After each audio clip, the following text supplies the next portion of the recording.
Okay, let's do this thing. AEW Dynamite, the 3-year anniversary review show, which honestly, I believe this has now been overshadowed by more backstage chaos now at this point. So I do want to address that first before I even talk about this show and what leads into the rest of it, because now apparently tonight that there was a backstage altercation between Sammy Guevara and Andrade, that Andrade was sent home. I know reports had said Sammy was sent home also, but Sammy was still later on in the show, and he was in the main event of the show and whatnot in a tag team match. Now, if you haven't followed Twitter since yesterday, if you've seen the back and forth thing between Sammy and Andrade that was going on, this all stems from an interview that Andrade did. Basically, I think it was because Sammy complained that Andrade hit him too hard in a match, and he went on and talked about it, and then Sammy starts calling him a jobber and an ungrateful bitch, and then talked about the only reason why you have a job is because your dad in love with Ric Flair and whatnot, and told him like, oh, just go back to WWE, we all know you want to go. And we've seen Andrade say a lot of things online recently about him wanting to go back to WWE, or just throwing subtle shots from free El Idolo, or doing the DX crotch chop, which it doesn't surprise me if he wants to go back, because they haven't really done nothing with this man on AEW since he got here. Okay, honestly, the most I see Andrade do every week now is try to get someone to join his crew or whatnot. You join me, you join me, you join me, or he is taking a lot of L's a majority of the time and whatnot. And like I said, the WWE couldn't get it right, or AEW couldn't get it right. I don't know. Maybe it's him. The only person that looked like they ever really knew how to book them well was Triple H, and that was NXT. Okay, it didn't work on the main roster. It really didn't work here on AEW right now. So it doesn't surprise me he wants to go back, like I'm sure a lot of other people do, because Triple H is there now. Everybody wants to run back nowadays, and stuff. But, this whole Sammy thing, which, by the way, this guy gets himself into a lot of controversy around there. I will say that. And, it's a lot to say about him, even tonight. Like, just all, man, this guy got away with shit scot-free, because Andrade was sent home, and they took off his match from Rampage was going to be this Friday. I think it was the 10 guy from the Dark Order and whatnot, so that match was now canceled. Tony Khan went to Twitter and said that match was not happening, so Andrade's match was pulled. I just heard they either argued and fought, or Andrade ran up on him and hit him. I don't know, and whatnot, but that's what it was said and whatnot, and that's what happened, and Andrade was sent home, and Sammy remained on the show. So you could say it's favoritism with Tony Khan and whatnot of who is there and who is not there. You could say that, and stuff, because come on, let's really look at it here.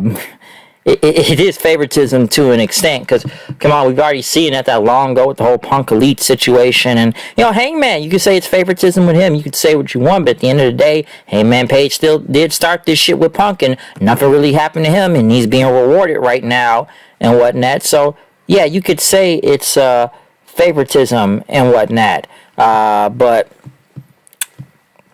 excuse me, but yeah, you could say it's favoritism and whatnot, but hey, it happened. Okay, so that did kind of overshadow it, and you'll see more of it when we get to the main event, but I'm like, man, only one of them got sent home and not both, because some people thought this was a work on Twitter and whatnot. Well, it's not a work, okay?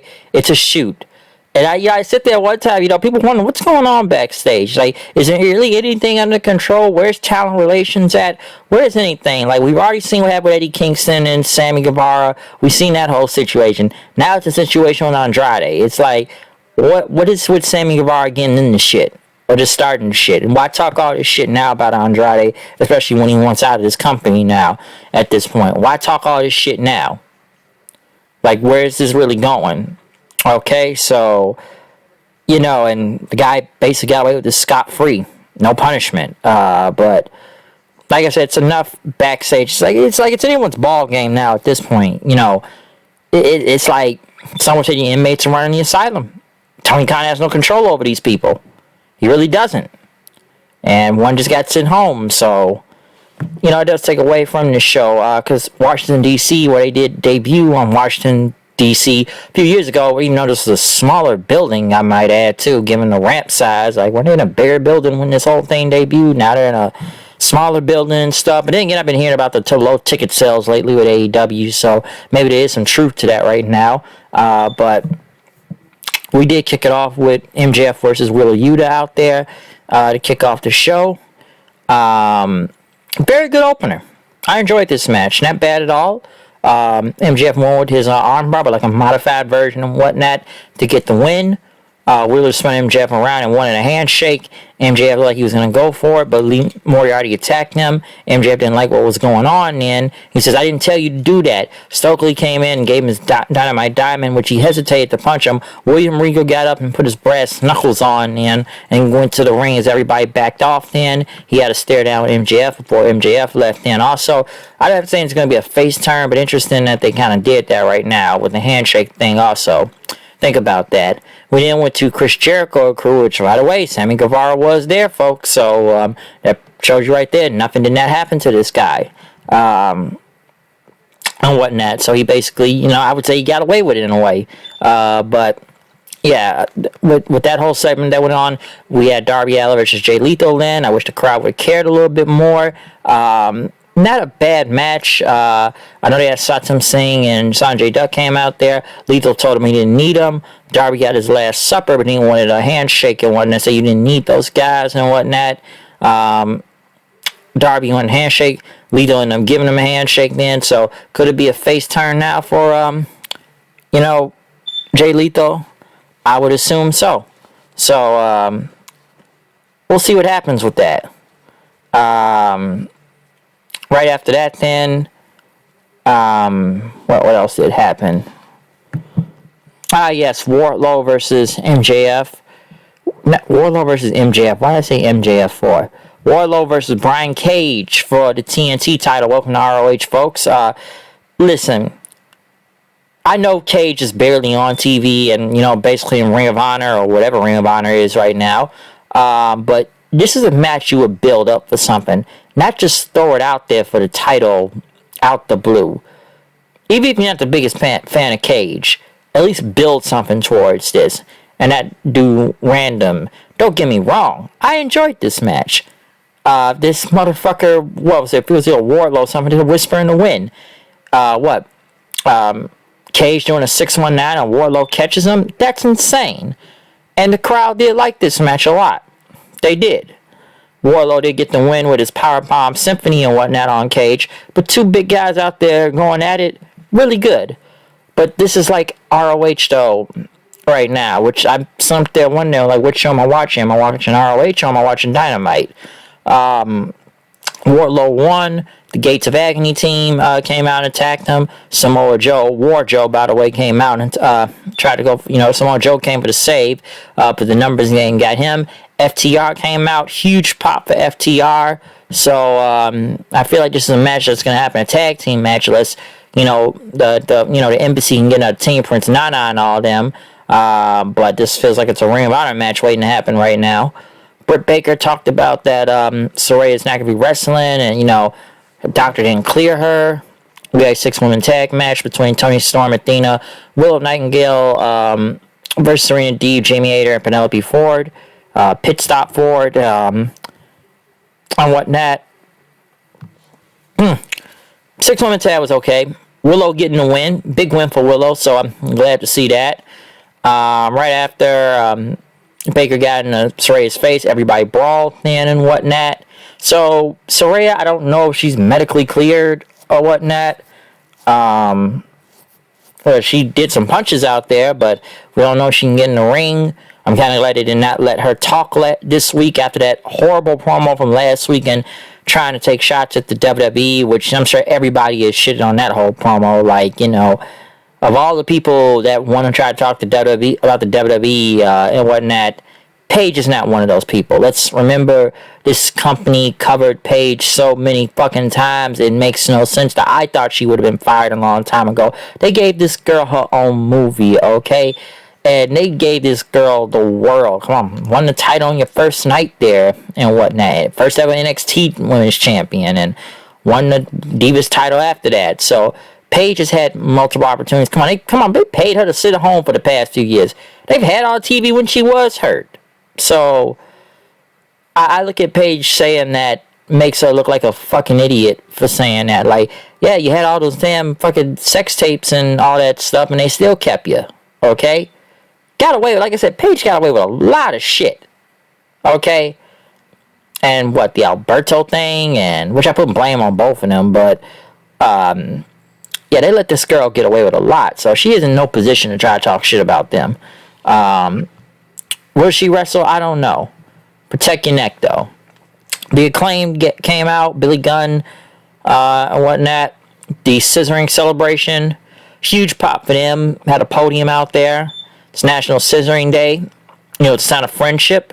You know, it's a real team. We're not a made-up team like Keith and Sneaky Swerve there. You know, we're the tag team champions. And, you know, Billy's out there also, which they even got handed a pair of scissors and whatnot. You know, from Washington and stuff. Golden scissors, by the way. You know, Max Caster talked about, you know, 40 years ago, greatness is achieved when they won the Super Bowl, and that his dad was part of it and got a championship ring on that Super Bowl team, and now he wears it with this AEW tag title. But, you know, DC may represent, you know, partisan division, but in the U.S. and whatnot, but everybody loves the Acclaim. It's not about, you know, left, right, red, blue, green, whatever. It's all pink. Everybody, the Acclaim wears pink and whatnot, so it's all good out here. Swerve came out there and said it's the dumbest thing I've ever seen and challenged Billy Gunn next week to a match in Toronto. Mark Sterling, which this is the person I don't know why was even involved in this segment. I was okay with this segment until he came out for some odd-like reason. Sterling came out then and wanted to represent the Acclaim and stuff, and then they beat him up. Why did they need him out there? I don't know. Makes no sense.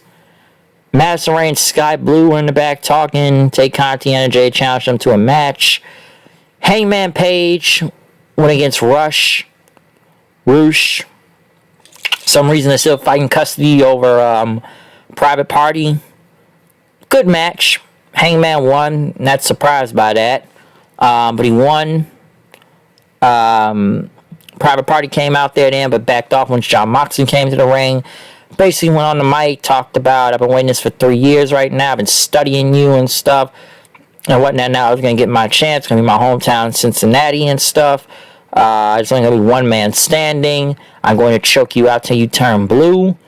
And I'm going to be AEW champion. And, you know, I'm going to be the best in the world and all that stuff. And, you know, once that bell rings, I don't respect anybody. Hangman says, why wait? Let's do this now. And whatnot. But Mox, hey man, you got 13 days, so you better watch your mouth. Luchasaurus killed Fuego del Sol. I guess Willow's gonna go against Jade. Jungle Boy, good lord, why am I hearing a promo from him? Which sounded somewhat okay, but this man needs to emote and show some conviction. Talked about that Luchasaurus is his best friend, you broke his heart and all that stuff, and you know, I'm gonna break you in next week or something, so there you go.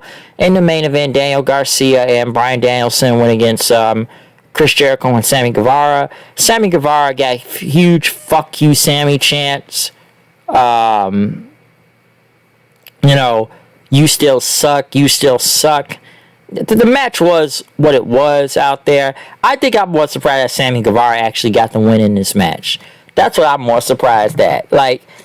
Like I said, this guy really got away with a lot of this shit scot-free, and he still won the match. Like, talk shit, talk all the stuff on Twitter, backstage fight, only one person gets suspended, he still gets to be on TV, gets to be in the main event, and he still goes over in the end, okay? So, yeah, he won the match, and Jericho just beat the hell out of Bryan out there a lot. So I guess Danielson is going to beat Jericho next week for the Ring of Honor title, I'm assuming. So this is ROH Dynamite half the time nowadays anyway. So they really tried to like this. It's like ECW 06 or like the WWF trying to mix with WCW when they got bought out. And look how that went. So they tried whatever they're doing with this, okay? But other than that, yeah, Sammy, the guy got away with scot-free. He got away with scot-free. Will he be punished? I don't know. But we'll see. Other than that, comment, subscribe, follow me on Twitter, Hood9890. I'm out of here. See you guys then. Peace. Gonna be a huge weekend of wrestling coming up. A lot of big shows. Gonna see how we're gonna review all these things, so we'll see. Other than that, I'm out. Peace.